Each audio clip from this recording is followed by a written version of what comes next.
골로새서 2장 18절하고 19절. 다 찾으셨죠? 네, 제가 읽겠습니다. 아무도 자의적인 겸손과 천사들을 숭배함으로 너희의 상을 속여 빼앗지 못하게 하라. 그는 보이지 않는 것을 억지로 주장하고 자기 육신의 생각으로 헛되이 거장하며, 그러니까 상을 속여 빼앗지 못하게 하라 그랬습니다. 이번 주는 빼앗길 수 있는 것입니다.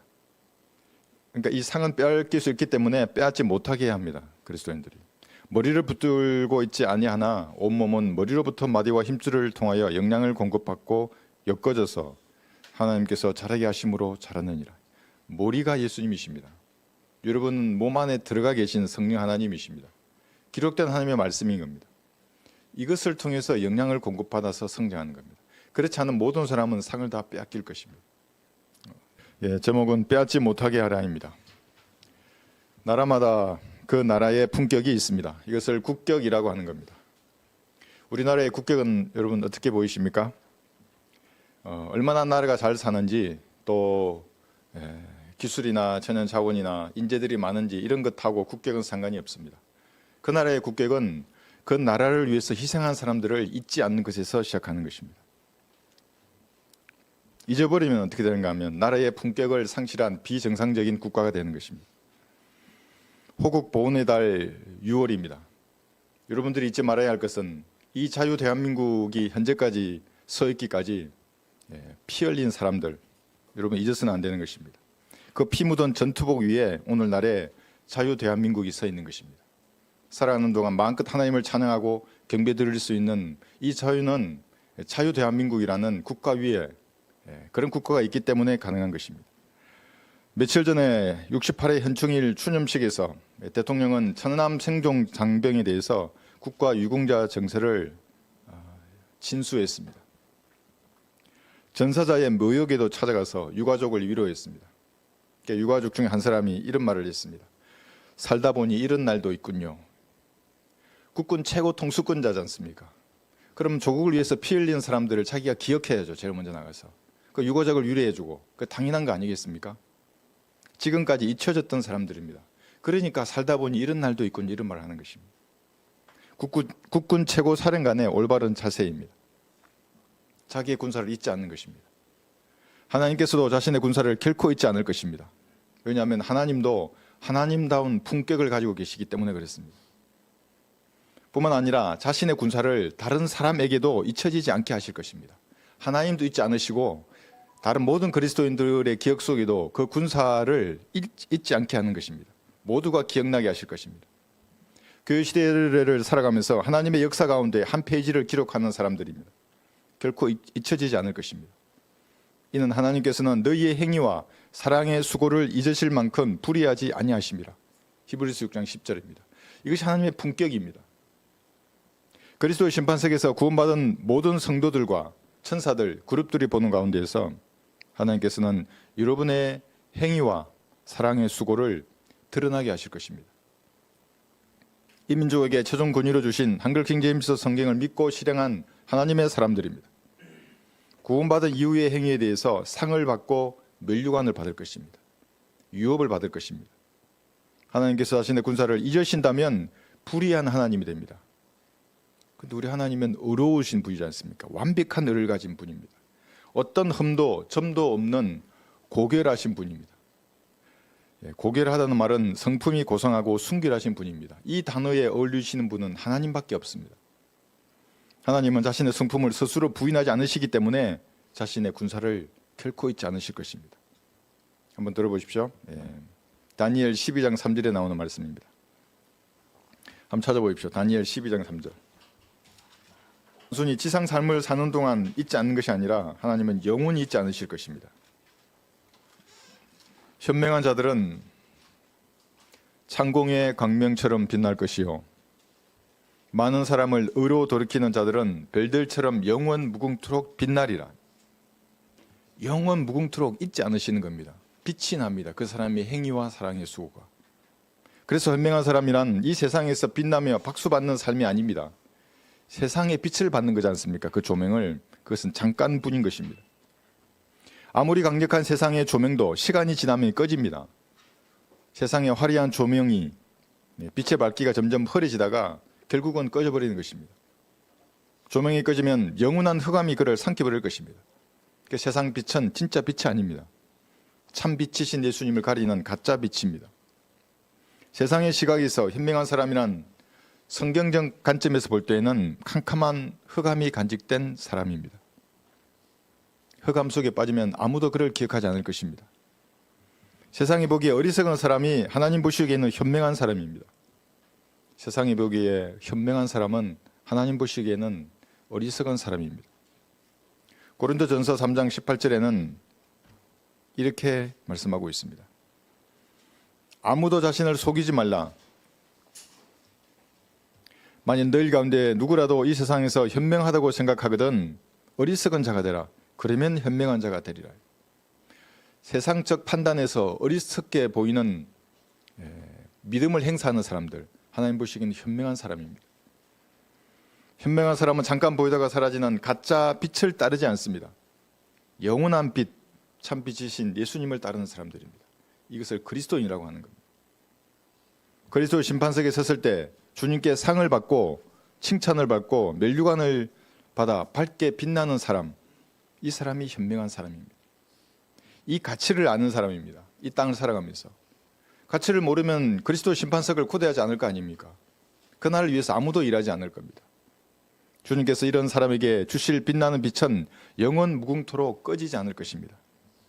여러분 생각해 보십시오. 어떤 빛이 영원히 꺼지지 않아요. 무한 동력, 무한 에너지. 여러분의 몸이 그렇게 된다는 말입니까? 예, 성경은 그렇게 말씀하시는 겁니다. 이 엔트로피의 법칙이라는 게 있습니다. 시간이 지나면 모든 물질은 무질서해집니다. 그래서 썩어버리는 겁니다. 더 이상 그 법칙의 영향을 받지 않는 영원한 몸을 여러분들이 입을 것입니다.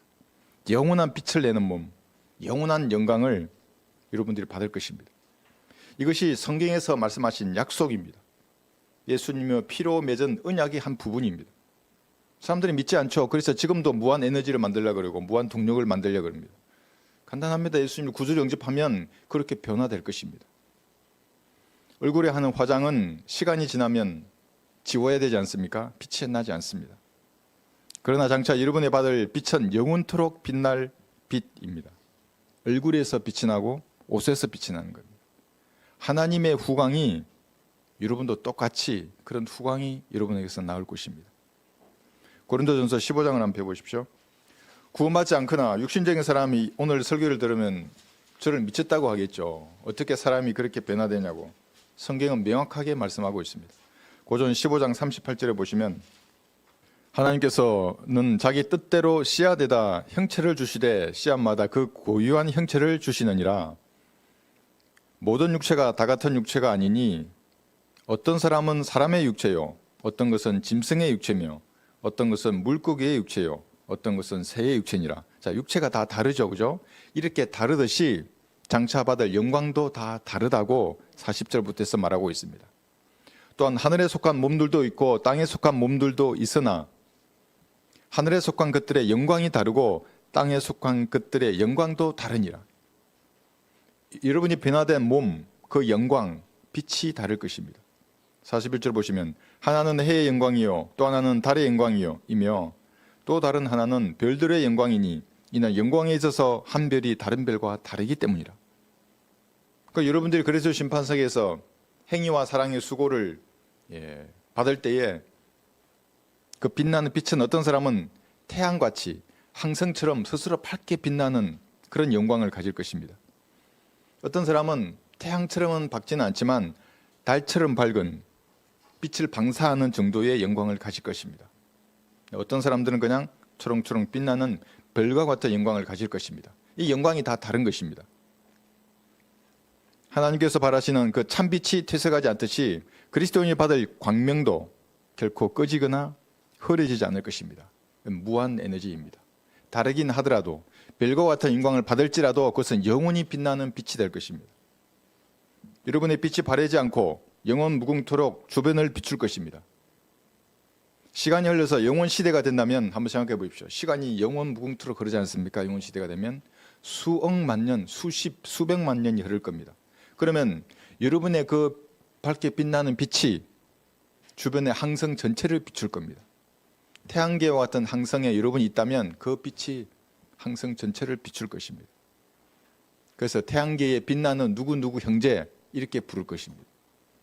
수억 수백만 년이 흐른 영원 시대의 어느 날입니다. 하나님이 이걸 알고 계세요. 그때 그 빛나는 빛이 얼마나 밝다는 것을. 세상 사람들은 모르고 육신적인 그리스도인들도 모르는 겁니다. 이 땅에서 빛만 쫓아가는 사람들입니다. 그러므로 진짜 현명한 사람이란 세상에서 빛나는 빛나다가 꺼지는 빛을 따르는 사람이 결코 아닙니다.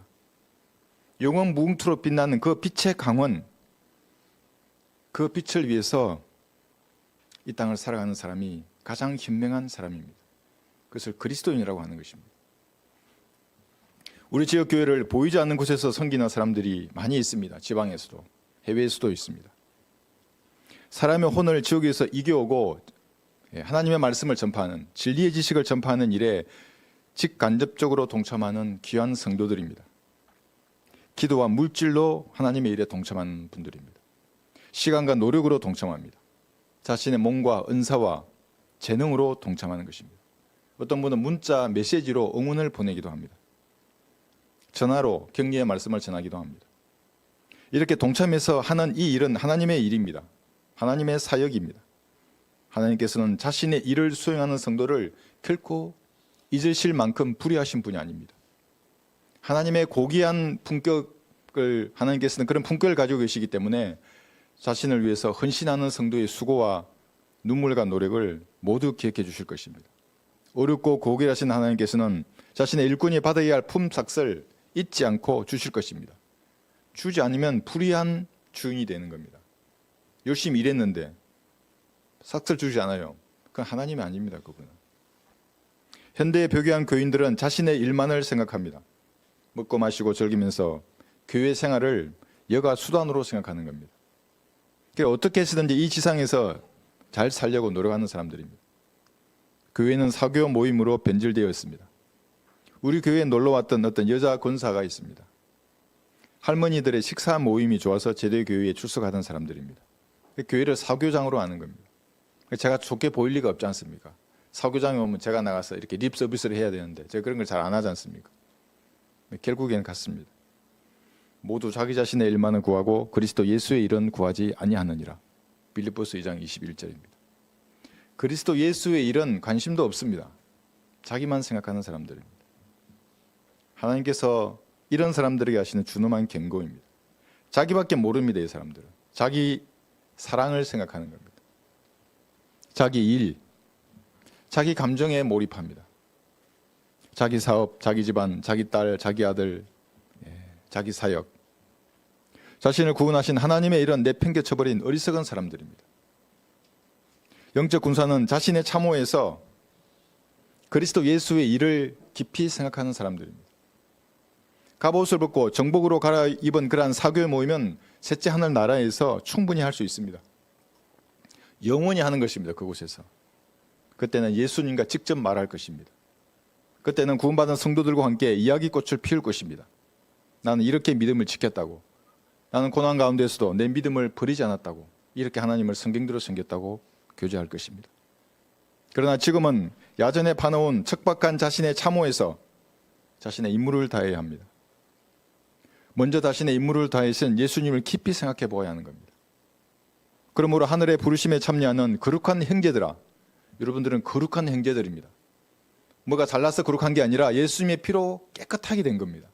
하나님 보시기에는 완벽한 의인입니다. 피값을 주고 샀다는 겁니다. 우리의 고백하는 바 사도이며 대제사장이신 그리스도 예수를 깊이 생각하라. 깊이 생각해야 합니다. 얕게 생각하면 또 자신의 일만을 생각하게 됩니다. 그 사랑으로 뭔가 나를 위해서 쓰려고 하는 겁니다. 하나님의 능력을 받아서 내가 이 땅에서 잘 먹고 잘 살려고 하는 겁니다. 얕게 생각하는 사람들, 깊이 생각해야 합니다. 예수님께서 이 세대를 향해서 무엇을 하시려고 하는지를 깊이 생각해 보아야 합니다. 배교한 시대입니다. 하나님의 말씀을 버린 시대입니다. 주님께서 이 마지막 시대에 이 나라 이 땅에 무엇을 하기를 원하시는가? 주님의 입장에서 생각해 보아야 하는 겁니다. 그럼 마음이 서로 통하게 되어 있습니다. 나에게 원하시는 하나님의 뜻은 무엇인가? 내 입장에서 생각해 보는 겁니다. 하나님 그럼 나를 통해서 무엇을 하기를 원하시는가? 왜 나에게 한글 킹 제임스 성경의 가치를 알게 하셨는가? 진리의 지식을 깨닫게 해주셨는가? 수많은 사람들이 있는데 벌써 여기 제자 무슨 강성교회인가? 10만 명이 넘잖아요. 그 수많은 사람들 중에 구령하고 진리의 지식을 외치는 사람으로 여러분을 선택하신 것입니다. 하나님께서 실수하셔서 여러분에게 성경을 알게 하신 것이 아닙니다. 이 사람을 알게 해야 되는데 잘못해서 여러분을 지목한 게 아닙니다. 수많은 사람 중에 여러분을 선택하셨습니다. 잠언 22장 19절 한번 보십시오. 여러분에게 진리의 지식을 깨닫게 하시는 겁니다. 조명을 주셔서 알게 하신 겁니다. 아, 이렇게 사람을 구령하는구나. 지하 세계는 이런 것이구나. 우리가 오는 세상인 천년왕국은 이렇게 되는구나. 영원 시대는 이렇게 되는구나. 성령님께서 조명해 주지 않으시면 결코 깨닫지 못합니다. 말을 해보면 압니다. 그 사람하고. 머릿속으로만 알고 있는 건지 성령님께서 깨닫게 해주신 것인지를. 스스로 던지는 이런 질문 속에서 해답을 얻은 사람이 있다면 그는 하나님께서 자신에게 주신 그 참호에 들어가서 지켜야 하는 것입니다. 말씀을 지켜야 하는 겁니다. 비록 참호 안에서 싸우다가 자신의 친척과 재물과 명예와 생명을 원수가 취하더라도 끝까지 싸우다가 주님 앞에 서야 하는 것입니다. 거기서 참호를 지키는 군인의 자세입니다. 저는 89년 5월에 처음에 입대했을 때부터 그런 마음을 가졌습니다. 도망가지 않겠다고. 내가 내에게 부여된 참호에서 끝까지 나는 않겠다고. 지휘관이 명령하면 움직이겠다고. 러시아의 용병단체, 여러분 뉴스에 보시죠. 예, 우크라이나와 전쟁하는 용병 그룹의 총수 있습니다. 바그너 그룹. 예부게니 프리고진 62세입니다. 이 사람이 인터뷰를 통해서 이런 말을 했습니다. 우크라이나 군의 합류대에서 싸우는 한국계 미국 해병대 예비역 장교가 있는 겁니다. 이 사람이 너무 잘 싸웠습니다. 끝까지. 그래서 장년에게 전사를 했습니다. 그 사람에게 그 사람의 시신을 관에 넣고 성조기로 감쌌어요. 그리고 이제 그 앞에서 이렇게 인터뷰를 하면서 이런 말을 했습니다. 그는 침대에서 잠자다가 죽지 않고 전선에서 용감하게 싸우다가 죽었다. 관에 넣어서 성조기와 함께 미국으로 보내겠다. 적조차도 이 사람의 용기에 감탄을 한 것입니다. 군인이니까 알아주는 겁니다. 그 군인의 자세를. 죽음을 각오한 전사의 용감한 전투 행동에 적조차도 감동했습니다.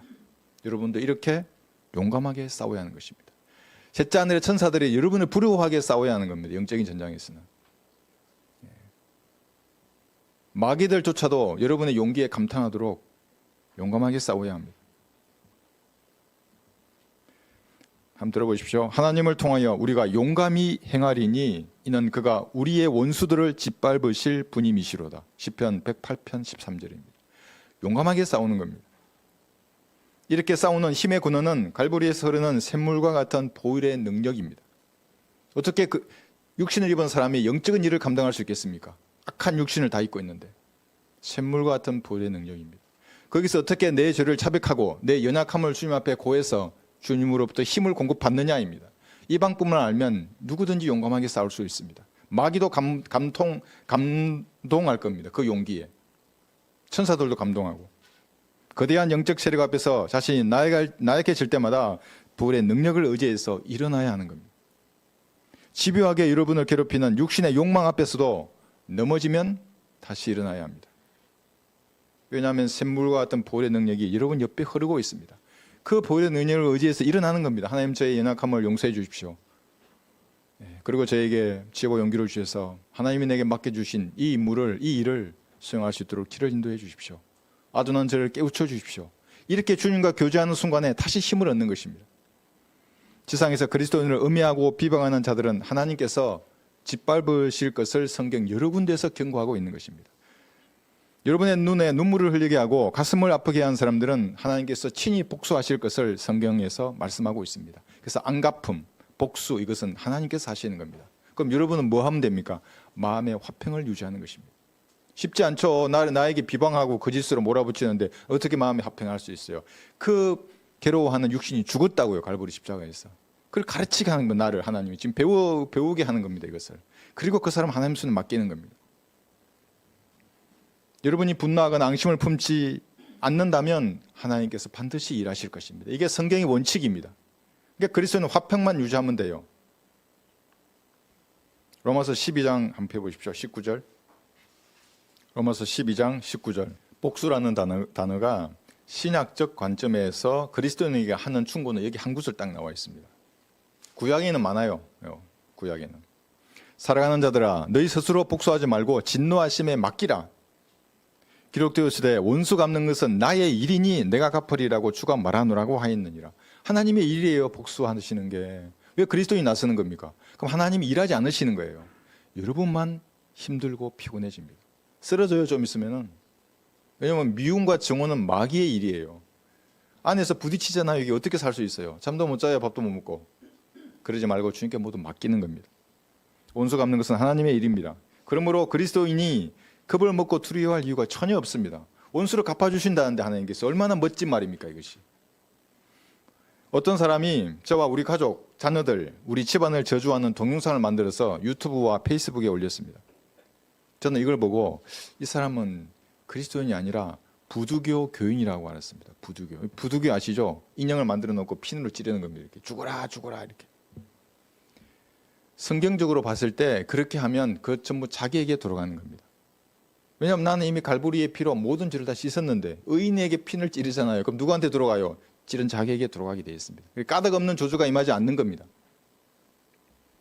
자기가 사랑하는 사람 아들이 보니까 책을 제가 비판했다는 이유로 그렇게 한답니다. 메일도 보내왔어요. 그 사람의 하나님은 불법을 행하면서도 그런 일을 하는 겁니까? 그러니까 힘이 없어서 그 사람이 믿는 하나님은 그런 식으로 사람을 저주하는 겁니까? 기도하면 되지.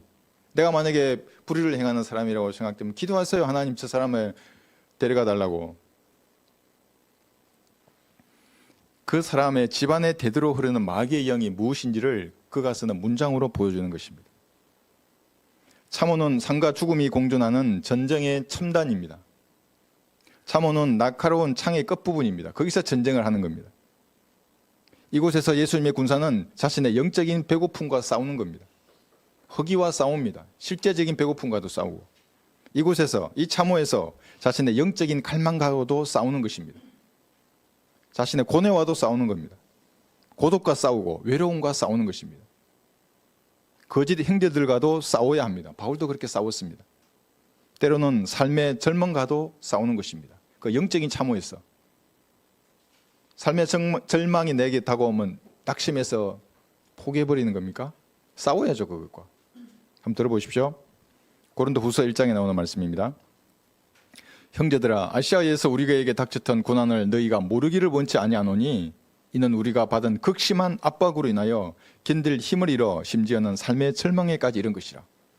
바울도 이런 절망을 가졌어요. 싸웠어요. 근데 바울은 극심한 압박을 받은 겁니다. 고린도후서 1장 8절입니다. 극심한 압박입니다. 모든 전투 현장에서 공통적으로 일어나는 것이 뭐냐면 극심한 압박인 겁니다. 스트레스입니다. 군사된 사람은 먼저 이 스트레스를 이겨내야 하는 겁니다. 막 거짓 형제들이 비방하고 배신하고 수많은 비방의 말들이 나돌아 다니는 영적인 전장입니다. 이 스트레스를 이겨내야 하는 겁니다. 이겨내지 못하면 자기도 언젠가 하나님을 버릴지 모르는 것입니다. 실제 전장도 마찬가지입니다. 죽음이 온 자기 사방에 있잖아요. 참호에 있으면. 배신자들이 있는 겁니다. 막 탈령하고 도망가 버리고 적과 내통하는 자도 있고 죽음의 공포가 그 현장을 지배하는 겁니다. 참호 주변에. 평범한 사람들은 며칠도 지나지 않아서 다 미쳐버리는 겁니다. 이게 공황 장애를 겪는 것입니다. 그러면 아무리 뛰어난 군사라도 전투에 쓸모가 없게 됩니다. 총 한 방 쏘지 못하는 것입니다. 공포를 견뎌내지 못하면 아무리 훌륭한 군사라도 전장에는 무용지물입니다. 공포를 이겨내지 못하는 병사는 총 한 방 쏘지 못하고 자기 살 길만 찾을 것입니다. 전쟁에서 개인을 압도하는 그 공포라는 것은 자연스러운 반응입니다. 두렵잖아요. 죽을 것 같고 나도 언제 저렇게 될 줄 모를 것 같고 저건 너무나 강력해 보이는데 욕망이라는 겁니다. 살고자 하는 본능. 그러나 본능을 방치해버리면 비급해지고 나약해집니다.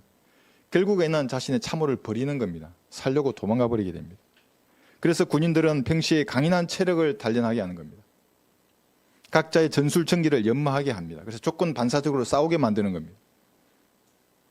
공포라는 자연스러운 반응을 이겨내도록 하기 위함입니다. 영적인 전쟁도 이와 유사합니다. 비성경적 마귀의 교리를 가르치고 실행하는 교회는 절대 다수입니다. 막대한 돈과 조직을 가지고 있습니다. 그들은 성경도 찍어내고 교회도 만들고 마귀의 사람들을 바로바로 조달하는 겁니다. 한번 보세요. 그 사람들 얼마나 많이 모이는지. 그러나 외롭게 자신의 참호를 지키는 그리스도의 군사에게는 세상적인 관점으로 볼 때 모든 것이 부족해 보입니다. 그 전투의 승패를 짐작해 볼 때 과연 우리가 승리하겠는가? 승산이 부족해 보이기도 합니다. 눈으로 보기에는. 그러나 그 생각에 여러분의 생각을 만약에 맡겨버린다면 결국은 엘리야처럼 자신의 참호에서 도망가 버릴 것입니다. 1왕기 상 한번 보십시오. 여기 19장. 엘리야가 아주 행군 능력이 뛰어났어요. 하루 종일 도망갑니다. 막 바알의 선지자들 막 목을 베고 죽였잖아요. 위대한 선지자였어요. 그런데 이세벨이 한마디 하니까 그 여자의 말에 무서워서 도망가 버리는 겁니다. 19장 4절에 보시면 자신은 광야로 하룻길을 갔으니 이제 하루 동안 걸어서 간 겁니다. 최소 40km 이상 도망갔어요. 여자 말 한마디에 무서웠어. 그가 향나무 아래로 가서 앉아 죽기를 구하여 말하기를 이제 임무를 회피하는 겁니다. 차라리 날 죽여서 이제 선지자 일 그만둘랍니다. 이렇게 말하는 겁니다. 이것으로 조카오니 오 주여 이제 내 생명을 취하소서. 내가 내 조상들보다 낫지 못하나이다. 위대한 선지자인데 여자의 말 한마디에 이렇게 나약한 겁쟁이가 되어버렸습니다.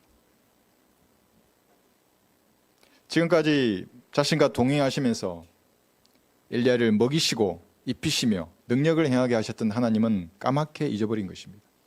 그리스도인들도 마찬가지입니다.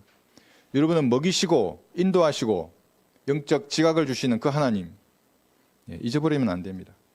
엘리야가 이렇게 한 것은 나약한 자기 육신을 보았기 때문에 그렇습니다. 자기 감정에 몰입한 겁니다. 엘리야는. 엘리야를 사로잡은 것은 죽음의 공포입니다. 승산 없는 전투라고 생각하는 그 패배의식입니다. 누구든지 자기 육신을 바라보면 엘리야처럼 실족할 것입니다. 기본적으로 육신은 악하기 때문에 성령께서 하시는 일을 감당할 수 없는 것입니다. 여기 이것을 인정하는 것에서 하나님과의 동행이 시작하는 겁니다. 성령 충만은 그래서 매일 구해야 하는 겁니다. 죄인이 갈보리를 쳐다보아야 구원을 받듯이 구원받은 이후에 주인과 동행하려고 하면 다시 갈보리를 쳐다보아야 하는 겁니다. 내가 저기에 못 박혀 있구나. 패배의식이 젖은 나가 저기에 못 박혀 있는 거구나. 습관적인 죄들을 반복하는 나는 저기에 못 박혀 있구나. 하나님 저에게 자비를 베풀어 주십시오. 내가 성령으로 충만케 해주시고 더러운 쓰레기 같은 습관들을 버리게 해주십시오. 하나님 다듬어 주신다고요. 그러면 그래서 싸워야 하는 겁니다. 이렇게 도망가지 말고 엘리야처럼 육신을 죽은 것으로 여김으로써 성령님과의 동행이 시작되는 것입니다. 능력 주시는 하나님을 쳐다봐야지 왜 나약한 육신을 바라보는 것입니까? 그러니까 익숙하기 때문에 그런 것입니다. 40년 50년을 내 육신이 원하는 그 생각대로 그 감정대로 살았기 때문에 그렇습니다. 그런 감정은 부인해야 합니다. 성경대로 주님을 섬기겠다고 그래서 여러분 결심해야 하는 겁니다. 그래야 여러분의 상을 빼앗기지 않을 것입니다. 그렇게 결심하는 겁니다. 힘이 없으면 갈보리 앞으로 달려가서 힘을 달라고 요청하시면 됩니다. 여러분 생각해 보세요. 아이가 와가지고 어린 아이가 아빠 뭘 달라고 하는데 배고프고 힘없고 뭘 달라고 그러는데 내가 이렇게 쌓여 있는데 안 주겠습니까? 그거를 동기가 순수하면 다 주죠. 조용히 주님께 기도하는 그 시간이 위로부터 오는 영적인 힘을 공급받는 시간입니다. 조용히 차분하게 여러분의 마음을 언어로 표현하는 겁니다. 그럼 그 언어를 지신 하나님이 들으시는 겁니다. 지혜를 주시고 힘을 주실 것입니다. 지혜가 없으면 어떻게 싸워야 할지 감이 잡히지 않으시면 하나님 앞에 지혜를 달라고 기도하는 것입니다. 그러면 아낌없이 주시는 하나님께서 주실 것입니다. 저도 실제 군대 생활할 때 무슨 토의를 하거나 난관에 부딪히면 5초, 10초 기대했어요. 머릿속에서. 뭐 안을 내놔야 되잖아요. 참모들이. 하나님 지혜를 주세요. 그것도 창의적인 지혜를. 모두가 감동해요. 재미있어요. 또 말해보라고 또 말해보라고. 너희 중에 누가 지혜가 부족하면 모든 사람에게 아낌없이 주시고 아낌없이 주십니다. 하나님은. 지혜를 달라고 꾸짖지 아니하시는 하나님께 구하라. 그러면 그분께서 주실 것이라요. 얼마나 좋습니까? 얼마나 멋진 말씀입니까? 아낌없이 주시고 내가 꾸짖지 않을 테니까 네가 지혜가 부족하니 지혜를 달라고 말을 하는 겁니다. 그럼 그 말을 할 때에 여러분 가운데 생각이 들게 하는 겁니다. 아, 이것은 네가 좀 고쳐라. 이런 죄는 버려라. 그런 마음이 들면 예수님의 피로 씻어내면 되는 겁니다.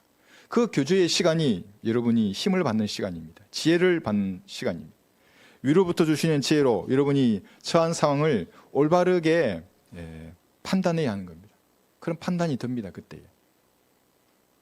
이 일이 과연 하나님과 어떤 연관이 있는가? 이게 명철이라는 거지 않습니까? 마귀가 어떤 유익을 취하려고 하는가?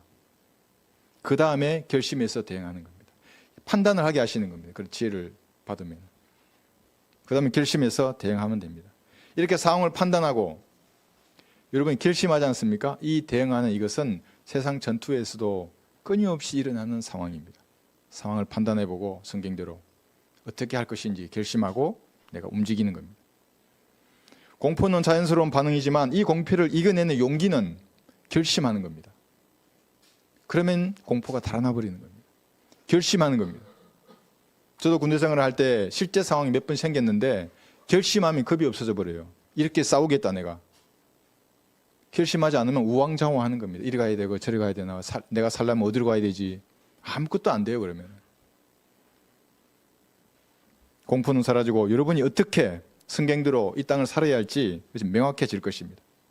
여러분들은 이 성경을 통해서 무엇인가를 배우고 확신하셨습니까? 배우고 확신하셨습니까? 그것은 성령께서 여러분에게 친히 역사하신 결과입니다. 수많은 사람 중에 여러분을 선택하셔서 한글 킹제임스 성경의 가치를 알게 해주셨습니다. 이제는 그 성령님의 역사하심에 여러분이 대응해야 할 차례입니다. 반응을 보일 시간입니다. 앞으로 남은 내 생을, 이 세상을 어떻게 살 것이라, 이렇게 살 것이라 이렇게 결심하는 시간이 되어야 하는 겁니다.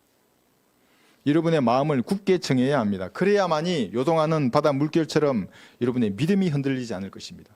그 믿음이 흔들리지 않아야 하나님하고 대화가 된다고 이 기도가.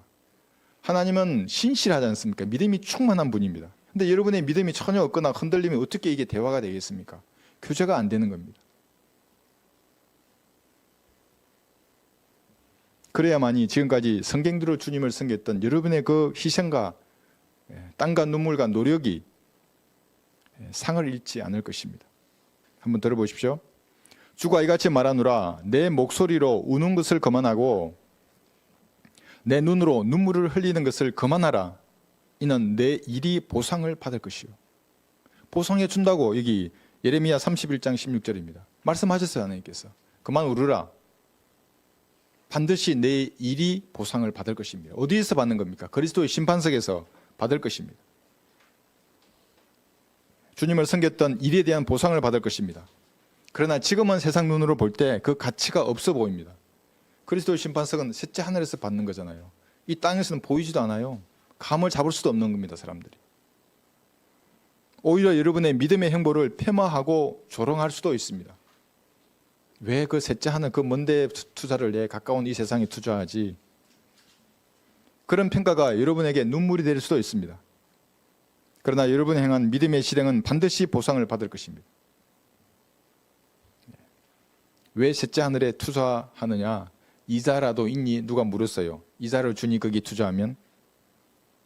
제가 그랬죠. 이자가 있지. 나의 주님은 이자에 민감하신 분이야. 나는 땅에서 썩을 것으로 심지만 주님은 썩지 않는 영원한 것으로 이자를 쳐서 원금까지 합해서 이자와 함께 주실 것이야. 이것이 여러분이 받을 상입니다. 그리스도 심판석에서는 여러분이 뿌린 것 이상으로 반드시 이자를 쳐서 주님 주실 것입니다. 썩을 것으로 우리는 심잖아요. 돈 썩을 것 아닙니까? 여러분의 몸도 썩을 것이고 시간이나 무엇이 재능이나 은사 다 나중에 죽으면 썩을 거지 않습니까? 그것을 심겼는데 썩지 않는 것 유업이나 상이나 멸관으로 주실 것입니다. 누가복음 19장 23절에 보시면 주님은 자본가이십니다. 원금만 생각하지 않습니다. 여러분에게 은사를 줬는데 그 은사만 생각하지 않아요. 무엇을 남겼느냐 이자를 살펴보시는 주님이십니다. 누가복음 19장 23절. 그렇다면 너는 어찌하여 내 돈을 은행에 맡기지 아니하였느냐? 예수님이 지금 말씀하시는 겁니다. 그랬더라면 내가 와서 이자와 함께 원금을 청구하였으리라고 하더라. 하나님은 원금에만 관심이 있는 게 아니라 이자에도 관심이 많으십니다. 여러분이 뿌린 것 이상으로 주시고 원금과 이자를 해서 주시는 것입니다. 그리고 무슨 은사를 주시더라도 그것으로 무엇을 어떤 이자를 남겼는가, 이윤을 남겼는지도 주님께서 관심을 가지고 보시는 것입니다. 우리가 뿌린 것에 대하여 썩지 않는 것으로 보상하실 것입니다. 지금은 제가 이렇게 말씀을 드리지만 여러분의 상상을 초월할 것입니다. 구원받은 것만으로도 감사한데 여러분들에게 영원한 빛을 주시는 겁니다. 내 몸에서 자가 발전을 해요. 예수님이 빛나듯이 여러분도 빛이 나는 겁니다. 그 영광이 영원한 것입니다. 영원한 옷을 주시는 겁니다. 낡지도 않고 해지도 않고 유행에 따라 바뀌지도 않는 영원한 빛나는 옷. 절대 에너지입니다. 무한동력처럼 영원히 빛나는 몸. 그래서 예수님을 찬양하는 것입니다. 이 의미를 아는 사람이 주님을 찬양하고 구원에 감격해하는 것입니다. 그러나 이런 상들은 빼앗길 수 있습니다. 누가 빼앗는 것입니까? 마귀의 세력들이 여러분이 받을 이 보상들, 유업들을 빼앗아 갈 수 있습니다. 여러분들을 지옥으로 데려가려고 그랬는데 실패했잖아요. 어느 날 예수님을 구주로 믿어버렸어요. 영접해버렸어요. 그럼 더 이상 지옥으로 못 데려가는 겁니다. 이제는 상을 빼앗도록 얘들은 노력하는 겁니다. 영원한 상급을 빼앗아 가려고 하는 것입니다.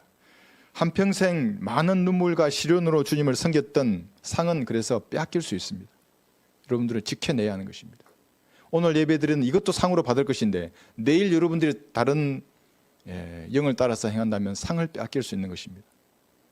본문을 한번 보십시오. 골로새서 2장 18절 19절 아무도 자의적인 겸손과 천사들을 숭배함으로 너희의 상을 속여 빼앗지 못하게 하라.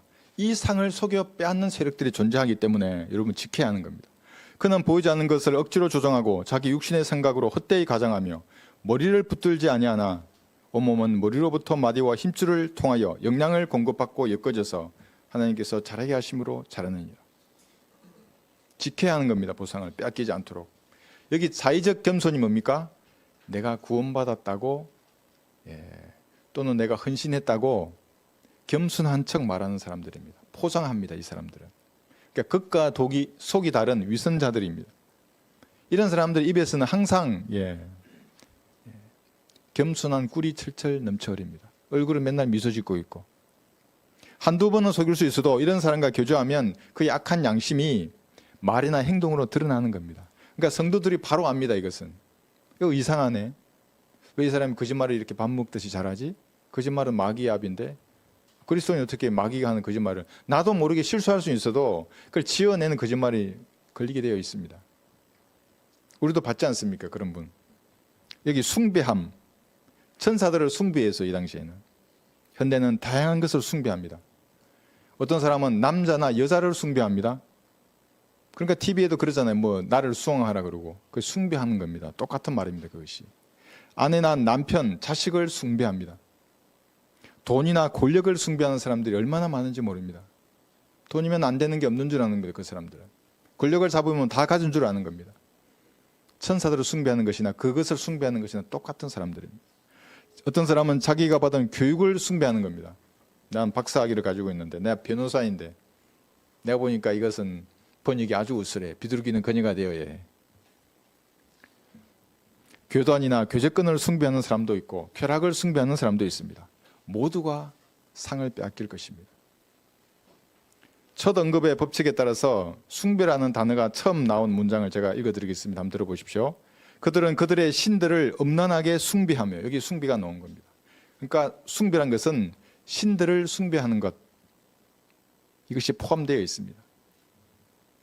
경배하는 대상의 이면, 여러분이 뭘 숭배하는지 모르겠지만 그 이면에는 마귀의 영들, 이렇게 신들이 숨어 있는 것입니다. 왜냐하면 마귀는 경배받기를 원하는 거지 않습니까? 숭배받고 숭앙받기를 원하는 것 이면에는 이런 신들, 마귀의 영들이 도사리고 있습니다. 그런 사람들은 자기의 상을 빼앗길 것입니다. 머리를 붙들지 않는 사람도 상을 빼앗길 것입니다. 머리가 예수님이신데 셋자늘에 계시지 않습니까? 지금 어디에 계신 겁니까? 영으로 여러분 안에 들어와 계시는 겁니다. 그러니까 성령님과 동행해야 하는 겁니다. 건심쉽게 들으지 말고 짓밟지 말고 여러분 안에 계신 성령님을 머리를 붙들어야 하는 겁니다. 그리고 눈에 보이는 하나님의 말씀인 성경, 이 한글킹 제임스 성경입니다. 몰입니다. 이것이. 이 말씀을 통해서 영향을 공급받는 것입니다. 한국 사람이 이 성경을 버리면 뭡니까? 머리를 버린 사람입니다. 영적 소경입니다. 보이지 않는 머리는 예수님이십니다. 여러분 안에 영으로 들어가 계시는 성령 하나님이십니다. 머리가 아닌 것을 붙잡고 있다는 것은 무슨 말이냐면 하나님께 영향을 공급받지 못한다는 말입니다. 그렇기 때문에 그런 사람들은 항상 억지로 무엇인가를 주장합니다. 그들의 말을 가만히 한번 들어보십시오. 말이 되는지. 그게 억지가 들어있는 겁니다. 그곳에는. 어떤 사람의 말이 논리적이다. 이건 누가 하시는 겁니다. 하나님께서 하시는 겁니다. 영문법을 모르는 사람이 성경을 번역하면 헛되이 과장하게 되는 겁니다. 계속해서 그게 옳다고 말하는 겁니다. 영문법을 알아야 되는데 문장을 말하는 거하고 다른 겁니다. 문장을 번역하는 것은. 하나님이 주시지 않았는데도 본인이 무엇을 가졌다고 말하는 것은 공중에 건설사는 마귀가 그 사람에게 무엇인가를 준 것입니다. 그를 따르는 사람들은 모든 상들을 빼앗길 것입니다. 마귀의 자식들은 마귀들이 주는 확신에 따라서 열심히 일합니다. 그러나 여러분들은 하나님께서 주시는 확신에 따라서 상을 얻도록 열심히 달려야 합니다. 고전 9장 한번 보십시오. 고린도전서 9장 24절에 보시면 너무나 가치 있기 때문에 그리스도에 대해 심판석에서 받을 그 상이 그 영광이 너무나 가치 있기 때문에 이런 비유를 들어서 달리라고 하는 겁니다. 고전 9장 24절에서 27절입니다. 경기장에서 달리는 사람들이 모두 달릴지라도 한 사람만이 상을 받는 것을 너희가 알지 못하느냐? 그러므로 너희도 상을 얻게 되도록 달리라. 구원받기 위해 달리라는 거 아닙니다. 구원받기 위해 달리면 다 지옥에 가는 겁니다. 그건 예수님을 구주로 영접하면 구원받는 겁니다. 이기려고 애쓰는 사람은 누구나 모든 일에 자제하나니 이제 그들은 썩어질 면류관을 받으려 하지만 우리는 썩지 않을 면류관을 받고자 합니다. 면류관을 원하면 달려야 하는 겁니다. 그렇지 않으면 다 빼앗길 것입니다. 내가 받아야 할 것인데 못 받고 빼앗기는 겁니다. 그러므로 내가 그처럼 달리되 불확실하게 하지 아니하며 또 내가 그처럼 싸우되 후공을 치는 자 같이 아니하노라. 내가 내 몸을 억제하여 복종하게 하면 다른 사람에게 전파한 후에 어떻게 해서든지 내 자신이 버림을 받지 않게 하려는 것이라. 이 버림은 지옥에 한다는 말이 아닙니다. 상이 하나도 없는 겁니다. 버림받은 사람입니다. 그래서 생각해 보세요. 그리스도 심판석에서 다 뭘 들고 서 있는데 자기만 차렷자세로 서 있어. 뭐 주님 주셔야 받지. 다 빼앗겨 버렸는데 버림받은 사람입니다. 경기장에서 달리는 선수처럼 확실하게 달려야 하는 겁니다. 목표만 보고 달려야 하는 겁니다. 그래서 전 초등학교 운동회 때 달리기 선수를 했습니다. 초등학교 1학년부터 6학년 동안. 청군 아시죠? 예, 청군했다고. 목표만 보고 달리는 겁니다. 100m를 달릴 때는. 좌우도 쳐다보지 않아요. 그게 1등하는 이유입니다. 경기의 규칙을 준수하고 이건 성경대로 달리는 겁니다. 자신에게 주어진 레일을 따라서 결승점을 향해서 달려야 하는 것입니다. 앞만 보고 달리는 겁니다. 아니 100m 달리기 하는데 언제 옆을 쳐다봐요? 그건 마라톤 할 때 보는 거지. 숨도 안 쉬어요. 100m 달릴 때는. 발끝으로 뛰는 겁니다. 앞만 보고 달려야 하는 것입니다. 다른 사람은 어떻게 하든지 여러분은 여러분의 경주를 완주해야 합니다. 그래야 상을 받을 것입니다. 다 갔는데 결승전에서 넘어지면 어떻게 해요? 속도를 좀 줄일수록 천천히 가서 그 테이블 들어가야죠. 거기에. 싸우는 군사는 후공을 치지 않습니다. 정확하게 적의 심장을 찌르는 것입니다. 그래서 군대의 대장은 적의 심장이 어딘가를 보는 겁니다. 유심히. 거기다가 내 전투력을 투사하면 이기는 겁니다. 후공을 치지 않습니다. 결코. 군사는 적의 중심을 칠 생각만을 하는 겁니다. 무엇으로 적의 중심을 치는 것입니까? 바로 이 성경입니다. 한글 킹제임스 성경. 그러면 썩지 않을 면류관을 주님께서 주실 것입니다. 공통적으로 육신의 소욕을 차지해야 합니다. 과거에 구원받기 전에 즐기던 죄와 연관된 습관이 있다면 그건 억제해야 하는 것입니다. 말씀 들으십시오. 하나님, 제가 다시 술을 마시면 제 혼을 데려가 주십시오. 제가 과거에 즐기는 죄를 지으면 주님 저를 데려가 주십시오. 이 비참하게 살아서 뭐 하겠습니까? 비료한 인생인데 나 셋째 하늘을 그냥 영광을 보게 해 주십시오. 저는 그렇게 기도했어요. 이거 뭐 삽니까 이게? 뭐 뒷골목 양아치처럼 살아야 하는 것입니까? 하나님의 아들인데 연약하기 때문에 주님 그러나 저를 채워주셔서 빛으로 채워주셔서 이기게 해주십시오. 그래야만이 온전한 상을 받을 것입니다. 여러분 요한 2서 1장 8절 한번 보십시오.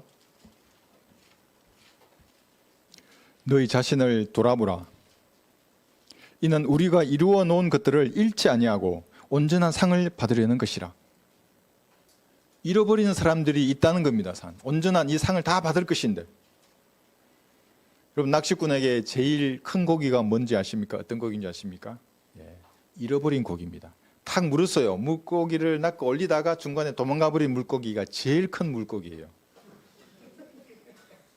엄청 막 이만하다고 막 이렇게 크고. 여러분도 마찬가지입니다. 그렇게 되면 안 됩니다. 셋째 하늘에 갔는데 아이고 그때 내가 좀 더 참았으면, 그 고난 가운데 그 어려운 가운데 내 주님을 버리지 않았으면. 예수님께서 자신의 피로 사신 성도에게 주실 온전한 상은 인간의 언어로 표현이 불가능합니다.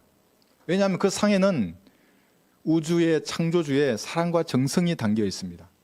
하나님의 품격이, 그 고귀하신 분의 성품이 그 상에 녹아나 있는 겁니다. 우주 최고의 부자이십니다.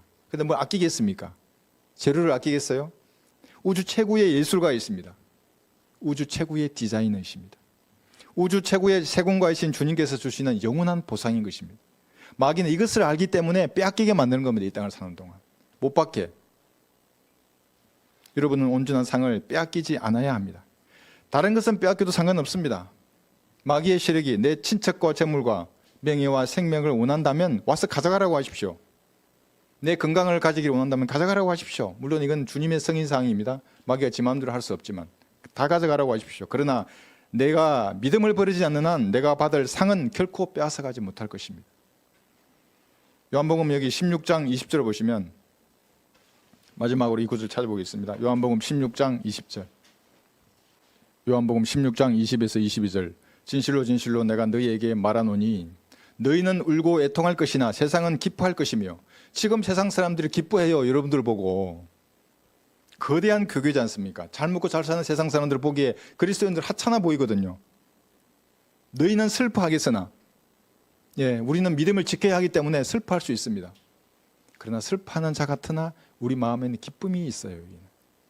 우리도 세상의 희로애락을 겪지 않을 수 없지 않습니까? 슬퍼하는 것 같으나 우리는 기뻐하는 사람들입니다. 너희의 슬픔은 기쁨이 되리라. 그리스도의 심판석에서 여러분은 세상 무엇도 주지 못하는 기쁨을 누릴 것입니다. 여인이 해산할 때면 그때가 다가오므로 근심하나 아이를 낳고 나면 사람이 세상에 태어난 기쁨 때문에 더 이상 그 고통을 기억하지 아니하느니라. 여러분도 세상 고통을 기억하지 않을 것입니다. 여기서 성경대로 참호 속에서 배고픔과 추위와 가난과 고통 가운데서도 믿음을 버리지 않았지 않습니까? 그 고통의 기억을 다시는 기억하지 않을 것입니다. 그러므로 너희가 지금은 근심하여도 내가 너희를 다시 보리니 그때에는 너희 마음이 기쁠 것이며 아무도 그 기쁨을 너희에게서 빼앗지 못할 것이라. 그리스도의 심판석에서 여러분이 상을 받을 때 그 기쁨을 아무도 빼앗지 못해요. 이게 지금 여러분 지키셔야 하는 겁니다. 그러면 그때 기쁨을 누릴 것입니다. 어떤 것도 주지 못했던 기쁨입니다. 그리스도의 심판석에서 여러분이 기뻐할 때에 아무도 여러분의 기쁨을 빼앗지 못할 것입니다. 모두 이런 성도가 되시기를 바랍니다.